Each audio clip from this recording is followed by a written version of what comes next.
I love Laura Mercier down, but this new Blur Balm is not giving what I expected. And it's definitely not giving anything similar to our beloved Blurring Balm powder. If you know, you know. I have it in the shade 05. That is a medium deep with neutral warm undertones. It's $44, if I didn't say that already. A lightweight skin perfecting balm that blurs pores, smooths texture, and sets into a breathable matte finish. In this day, I did side by side with a brush on one side and a sponge on the other side. It's not that much different, but with the brush side, I did notice that I could take it from sheer coverage to a light coverage when I went back over the areas that I needed more coverage. With the sponge, it's just like sheer coverage, not as buildable.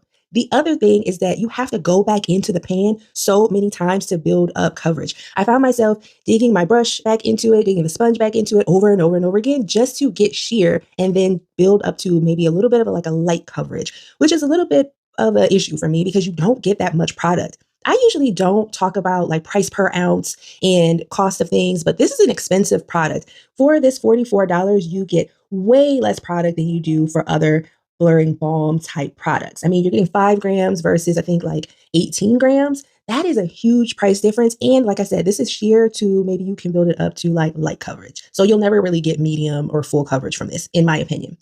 In terms of like the shade and coloring, I found that this went on a little gray for me and then settled down to a really nice, what I would consider a natural or neutral with a little bit of warm finish, just like they described. I wore this for this day for 8 hours. And at the end of the day, I can just say this. I don't think that this is really what beauties are going to be expecting in general from a product like this and from Laura Mercier. I think that this falls short of the expectations of having a perfecting balm because you would have to use so much to build it up. And this is one of those products that I consider unless you have good skin with not a lot of imperfections, you're going to have to do a lot of extra. In the days before and after wearing this, I had to add concealer over my dark spots, then add, powder on top of that. I had to build this up to make it be a full look for me. Now, if you have glass skin, then you can roll with this because it does settle down to a nice light powder finish, but it wasn't so that I didn't have to add powders on top of it. You can see in my wear test that I've got a lot of shine coming through my face, especially in my T-zone. I have combination oily skin, so I get drier around my mouth,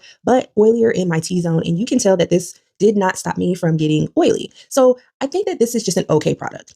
There's good things about it. I like the lightweight finish of it. It's so lightweight to where I would touch my face, not remembering that I had foundation on that day. So it's very, very thin, very light. But on the con side, it's thin and light and really doesn't do much and you don't get much product. So it's pretty expensive. This is just an okay product, mostly a skip.